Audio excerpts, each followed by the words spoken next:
नमस्कार, बहुत स्वागत है आपका। मैं हूं रीनू। सबसे पहले बात इंदौर से बड़ी खबर की। कोरोना वायरस से एक और मौत हो गई है। कोरोना पॉजिटिव 6 मरीजों की हालत गंभीर है। 54 साल के मरीज की मौत हुई है। प्रदेश में कोरोना से मौत का आंकड़ा अब 8 हो चुका है। धीरे धीरे आंकड़ा बढ़ रहा है और अब ये टोटल जो मौत का आंकड़ा है कोरोना से संक्रमित पॉजिटिव मरीजों का, वो 8 पहुंच चुका है। तो इंदौर से बड़ी खबर, चूंकि मध्य प्रदेश में सबसे ज्यादा जो हावी कोरोना के मरीज मिल रहे हैं वो हैं इंदौर में। कोरोना वायरस से एक और मरीज की मौत हो गई। इंदौर में कोरोना पॉजिटिव 6 मरीजों की हालत काफी गंभीर। 54 साल का मरीज जिसकी मौत हुई है। प्रदेश में कोरोना से मौत का आंकड़ा 8 पहुंच चुका है और अब लगातार जो मरीज हैं उनकी भी संख्या में इजाफा हो रहा है। तो पूरे प्रदेश में, मध्य प्रदेश में इंदौर में सबसे ज्यादा कोरोना पॉजिटिव मरीज मिले हैं और यही कारण है कि यहाँ पर पूरे 7 दिन का लॉकडाउन पूरी तरीके से किया गया है। लेकिन उसके बावजूद यहाँ की स्थिति, कुछ इलाके ऐसे हैं जो कि काबू में नहीं आ रहे हैं। लोगों का घरों से बाहर निकलना, साथ ही उपद्रव करना और जारी है और इस तरीके से मरीजों की संख्या का जो आंकड़ा है वो भी तेजी से बढ़ रहा है। तो एक के बाद एक मौतें भी हो रही हैं और साथ ही पॉजिटिव मरीजों की संख्या भी बढ़ रही है।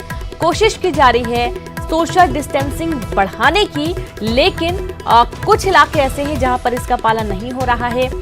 लॉकडाउन के जो गाइडलाइंस उनका पालन नहीं हो रहा है। 54 साल के मरीज की मौत का मामला। इंदौर से बड़ी खबर, कोरोना वायरस से एक और मौत का मामला सामने आया है।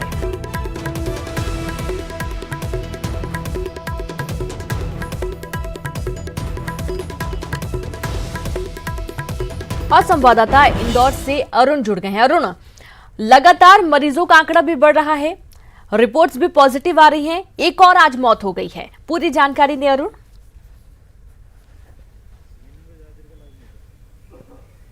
देखिए, आज इंदौर में ये दूसरी मौत है। पहले 65 साल की एक महिला की मौत हुई और उसके बाद अभी ये 54 साल का आदमी था, युवक था और उसको 15 दिन से फीवर आ रहा था। उसके बाद इसकी ये मौत हुई है और इसकी ना तो कोई ट्रैवल हिस्ट्री है, ना ही कोई कॉन्टैक्ट हिस्ट्री है। तो ये जो लगातार जो मौतें हो रही हैं इंदौर में, उससे गंभीर स्थिति बन रही है। अभी तक मध्य प्रदेश की अगर बात की जाए तो 8 मौतें हुई, लेकिन इंदौर में ये 5वीं मौत है और 75 जो है वो पॉजिटिव मरीज इंदौर में पाए गए हैं। और हालांकि पुलिस प्रशासन और स्वास्थ्य विभाग तमाम एहतियात बरत रहा है, सोशल डिस्टेंसिंग की बात कर रहा है। पूरा इंदौर लॉकडाउन है और सड़क पर कोई भी आदमी नहीं निकल रहा है, घरों में सब लोग कैद हैं। लेकिन जिस तरह के हालात हैं वो चौंकाने वाले हैं, वो परेशान करने वाले हैं कि इंदौर देश में तीसरे नंबर पर आ गया है कोरोना पॉजिटिव के मामले में। और जो सेंसिटिव इलाके हैं, खासतौर से घनी आबादी वाले इलाके हैं, चंदन नगर का इलाका है, खजराना का इलाका है, रानीपुरा का इलाका है, इन इलाकों में ये ज़्यादा मरीज मिल रहे हैं। और अब सबसे बड़ी बात तो एक ही परिवार के 12 लोग कोरोना पॉजिटिव पाए गए हैं। इनमें कल 9 लोग पाए गए थे और आज 3 लोग पाए गए। तो एक ही परिवार में 12 लोगों को कोरोना पॉजिटिव हुआ और उसमें से 3, 5 और 8 साल के बच्चे भी शामिल हैं जिनकी रिपोर्ट कोरोना पॉजिटिव आई है। तो आप समझ सकते हैं कितना भयावह ये कोरोना इंदौर में होता जा रहा है। हालांकि तमाम प्रयास किए जा रहे हैं, लेकिन बावजूद इसके जो पॉजिटिव मरीजों की संख्या है वो कम नहीं हो रही, लगातार वो बढ़ती जा रही है। कलेक्टर भी कह रहे हैं कि ये संख्या करीब 200 तक पहुंच सकती है, लेकिन घबराने की बात नहीं है, परेशानी होने की बात नहीं है, वो सब कुछ कंट्रोल में कर लेंगे। लेकिन स्थिति लगातार बिगड़ती जा रही है और अब अर्धसैनिक बलों को बुलाया है जो यहाँ पर पहुंच जाएंगे, क्योंकि लोग घरों से निकल रहे हैं, वो शासन प्रशासन की बात नहीं मान रहे हैं, नियमों का पालन नहीं कर रहे हैं। और यही कारण है कि जो सेंसिटिव इलाके हैं जहां लोग इन नियमों का पालन नहीं कर रहे हैं, पुलिस की बात नहीं मान रहे हैं, मेडिकल टीम पर हमला कर रहे हैं, वहाँ पर अर्धसैनिक बलों की अब तैनाती की जाएगी, जिससे कि वहाँ के हालात पर काबू पाया जा सके। हालांकि जो भी संक्रमण वाले इलाके हैं उनको सैनिटाइज किया जा रहा है, उनको सील कर दिया गया है। बावजूद इसके वहाँ पर संक्रमण अब तेजी से इसलिए फैल रहा है कि वहाँ के लोग एक दूसरे से घुल मिल रहे हैं और सोशल डिस्टेंसिंग का पालन नहीं कर रहे हैं। इसीलिए यहाँ पर संख्या ज़्यादा उन इलाकों में बढ़ रही है जहाँ पे घनी आबादी है और जो नियमों का पालन नहीं कर रहे हैं। और यहाँ पर सीख लेने की ये भी जरूरत है, जैसा कि आप बता रहे हैं, इस युवक की भी कोई ट्रेवल हिस्ट्री नहीं थी, ना ही कोई बहुत ज्यादा लोगों से मेल मिलाप था। इसके पहले एक महिला की भी मौत हुई थी और उस महिला की भी कोई ट्रेवल हिस्ट्री नहीं थी, वो भी घर पर ही थी और घर पर रहने के दौरान भी उसे कोरोना हुआ और उसकी भी मौत हो गई। तो यहाँ से लोगों को समझना होगा कि जब घर में रहने वाले लोगों को भी कोरोना हो रहा है और मौत भी हो रही है, तो ज्यादा मेल मिलाप करेंगे, मिलेंगे जुलेंगे, यदि सोशल डिस्टेंसिंग नहीं करेंगे तो जाहिर तौर पर फिर आप तो 90 से 100% हैं कि आपको कोरोना हो सकता है और आप इससे संक्रमित हो सकते हैं।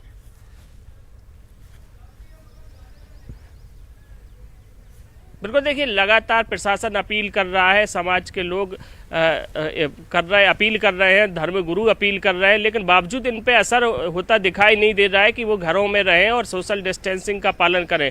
घर में लोग नहीं रह रहे हैं, एक साथ एक दूसरे से घुल मिल रहे हैं। कई इलाकों में जो लोग हैं वो झुंड बनाकर खड़े आपको दिखाई दे जाएंगे। इसलिए ये ज़्यादा स्थिति खराब हो रही है, क्योंकि प्रशासन ने तो पूरी तरह से जो आवश्यक सेवाएं उसमें दूध और दवा को छोड़कर सभी बंद कर दिए यहाँ पर, चाहे वो बाजार हो, चाहे शॉप हो, चाहे दूसरे स्टोर्स हों, उन सबको बंद कर दिया है। लेकिन लोग अभी भी नहीं मान रहे हैं, लोग इकट्ठे हो रहे हैं और इन नियमों का पालन नहीं कर रहे हैं, घर से बाहर निकल रहे हैं और इसीलिए ये संक्रमण ज़्यादा फैल रहा है इंदौर में, और इंदौर में लगातार संख्या ये बढ़ती जा रही है। बिल्कुल, शुक्रिया अरुण तमाम जानकारी के लिए। तो लोग मान नहीं रहे हैं और लॉकडाउन का पूरा सहयोग नहीं कर रहे हैं और यही कारण है कि यहाँ पर संख्या लगातार बढ़ रही है और मौत का आंकड़ा भी धीरे धीरे बढ़ रहा है। अब कोरोना अपडेट आपको दे देते हैं। मध्य प्रदेश की स्थिति पहले बताते हैं, जहां मध्य प्रदेश में कुल जो मरीज हैं वो अब 99 संख्या पहुंच चुकी है। इंदौर में सबसे ज्यादा मरीज हैं, जहां पर 76 मरीज मिले हैं। उसके बाद जबलपुर का नंबर आता है, जहां पर 8 मरीज कोरोना से संक्रमित पाए गए हैं। शिवपुरी में 2, उज्जैन में 6, भोपाल में 2, ग्वालियर में 2 और 1 खरगोन में पाया गया है। और आपको बता दें 8 मरीजों की मौत भी हो गई है, जिनमें सबसे ज्यादा जो मौत का आंकड़ा है वो इंदौर से निकलकर सामने आया है।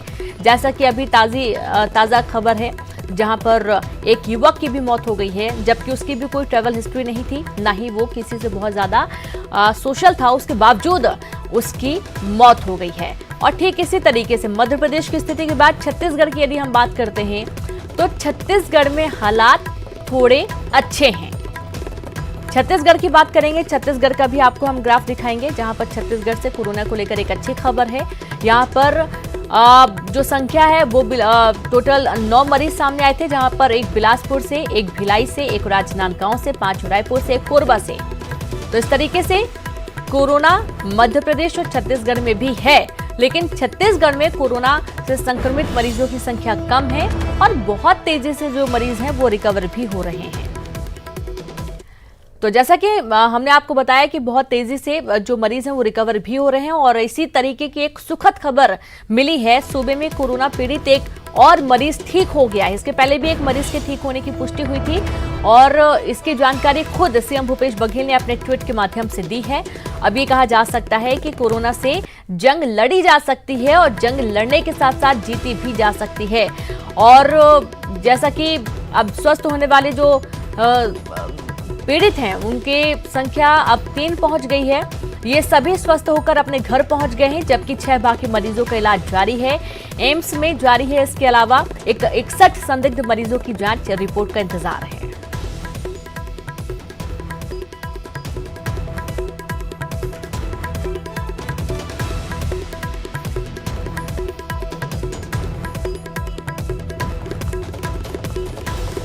तो छत्तीसगढ़ में तीसरा मरीज भी ठीक हो गया है। 3 मरीज हैं जो कि स्वस्थ होकर अपने घर जा चुके हैं।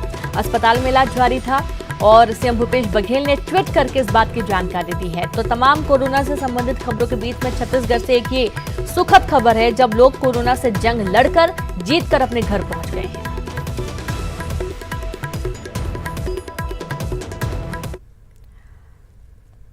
तो इंदौर में एक इलाके में लोगों ने स्वास्थ्य कर्मियों पर हमला बोल दिया। स्वास्थ्य कर्मियों की टीम कोरोना वायरस को लेकर जांच के लिए एक इलाके में गई थी। उधर इस घटना पर शहर काजी ने अफसोस जाहिर किया और लोगों से मदद की अपील की है। दिग्विजय सिंह ने भी घटना की निंदा की है। पुलिस ने आरोपियों के खिलाफ मामला दर्ज कर लिया है। इनमें से करीब 6 आरोपियों की पहचान भी की जा चुकी है। पुलिस ने 4 आरोपियों को हिरासत में ले लिया है।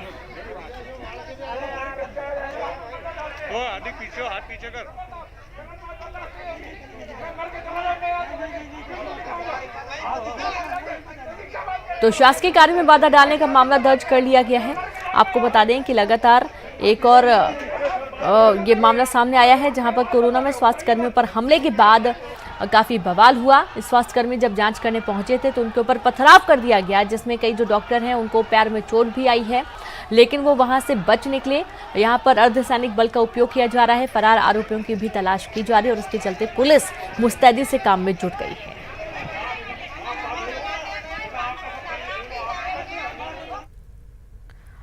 कोरोना संकट को लेकर पीएम मोदी ने सभी राज्यों के मुख्यमंत्रियों के साथ वीडियो कॉन्फ्रेंसिंग के जरिए चर्चा की और साथ ही कोरोना की रोकथाम के लिए किए गए इंतजामों की समीक्षा की और साथ ही राज्यों की जरूरतों पर मंथन किया गया। इस वीडियो कॉन्फ्रेंसिंग में भोपाल से सीएम शिवराज सिंह चौहान और रायपुर से भूपेश बघेल शामिल हुए।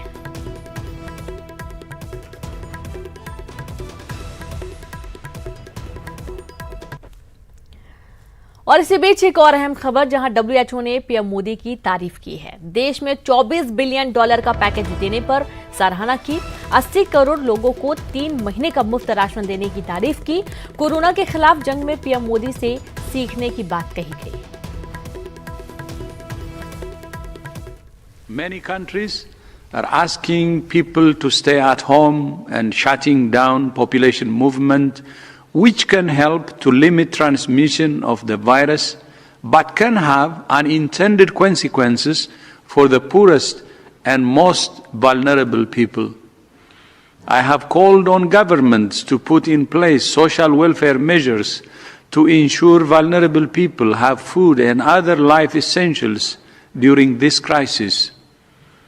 In India, for example, Prime Minister Modi has announced a $24 billion package, including free food rations for 800 million disadvantaged people, cash transfers to 204 million poor women, and free cooking of gas for 80 million households for the next 3 months.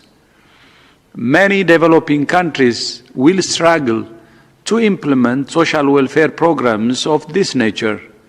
For those countries, debt relief is essential to enable them to take care of their people and avoid economic collapse. तो वहीं केंद्रीय स्वास्थ्य मंत्रालय ने राज्यों को लिखा पत्र, प्रवासी मजदूरों को लेकर सुप्रीम कोर्ट के निर्देशों का करे पालन, मजदूरों के खाने पीने और स्वास्थ्य सुविधाओं का करें इंतजाम। सभी राज्यों से उठाए गए कदमों की रिपोर्ट मांगी गई है। तो केंद्रीय स्वास्थ्य मंत्रालय ने पत्र लिखा है, प्रवासी मजदूरों को लेकर सुप्रीम कोर्ट के निर्देशों का पालन किया जाए, मजदूरों के खाने पीने और स्वास्थ्य सुविधाओं का इंतजाम भी किए जाने की बात लिखी गई है और सभी राज्यों से उठाए गए कदमों की रिपोर्ट भी मांगी गई है कि सभी राज्यों ने मजदूरों के लिए, प्रवासी मजदूरों के लिए क्या कदम उठाए हैं, उनके ठहरने के लिए, उनके खान पान के लिए, स्वास्थ्य को लेकर क्या कदम उठाए गए हैं। और पत्र के माध्यम से ये मांग की गई है, प्रवासी मजदूरों को लेकर सुप्रीम कोर्ट के निर्देशों का पालन करने का निर्देश दिया गया है।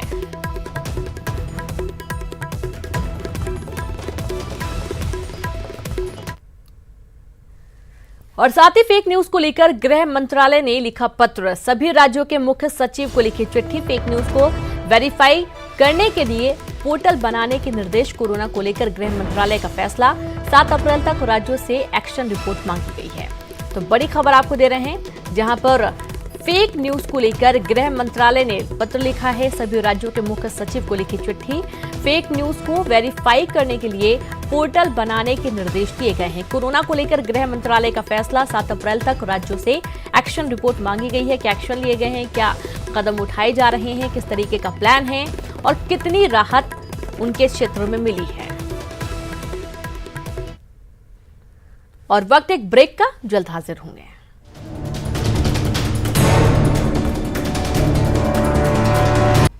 ब्रेक के बाद एक बार फिर से आप सभी का स्वागत है।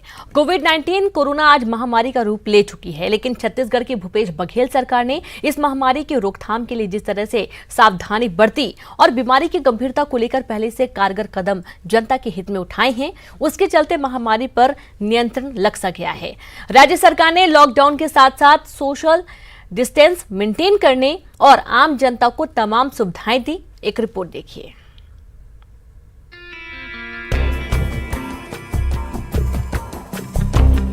कोरोना को एक वैश्विक महामारी का नाम दिया गया।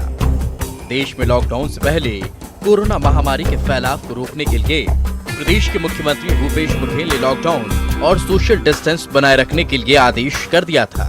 इसी फैसले के चलते आज यह महामारी अन्य राज्यों की तुलना में कम फैल रही है। वहीं सरकार की ओर से गरीब लोगों के लिए 2 महीने का राशन एक साथ दिया जा रहा है, जिससे उनको परेशानी का सामना न करना पड़े। ठीक कर रहे हैं ना, और उनका कर्तव्य है जनता के प्रति करना, क्योंकि जनता कमाने तो जा नहीं सकते, हम गरीब जनता हैं, हमारे पास पैसा तो आएगा नहीं, तो उनको हक बनता है देना मुफ्त में, अब हम कहाँ से लाएंगे।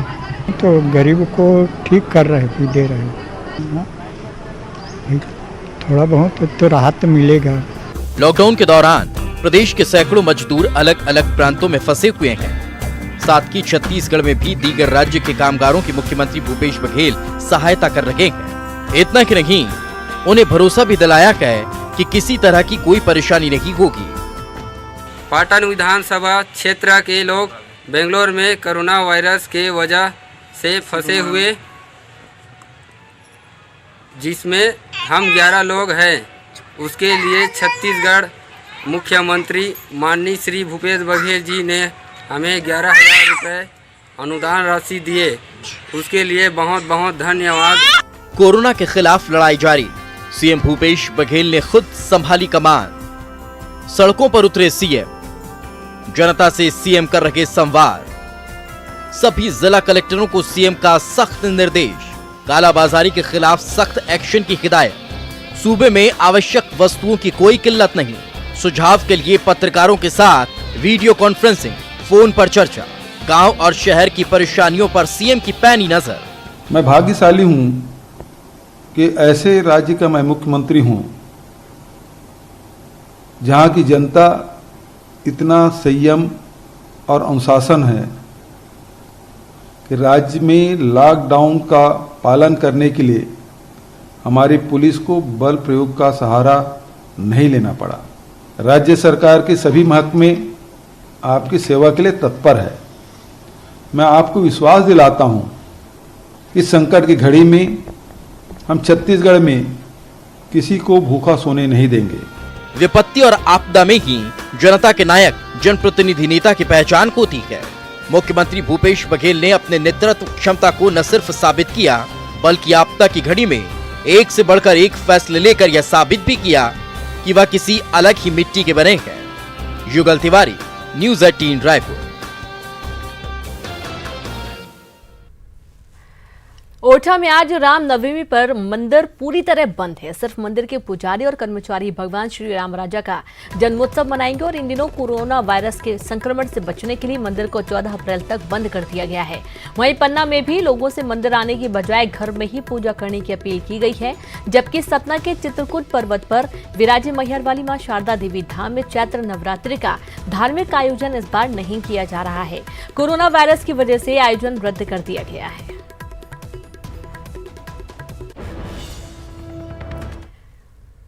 तो रामनवमी पर आज राजधानी रायपुर के राम मंदिरों में ताला लटका रहा। आम लोगों के लिए मंदिर के पट नहीं खोले गए। पंडितों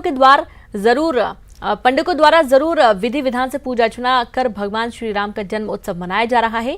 रायपुर में वीआईपी रोड के राम मंदिर में पिछले साल 4 लाख लोगों ने पूजा अर्चना की थी, लेकिन इस बार आम लोगों के लिए मंदिर का पट खोला ही नहीं गया। आज रामनवमी है, लेकिन कोरोना वायरस के संक्रमण को देखते हुए सभी धार्मिक स्थलों को बंद किया गया है। वहां पे लोगों को आवाजाही की इजाजत नहीं है।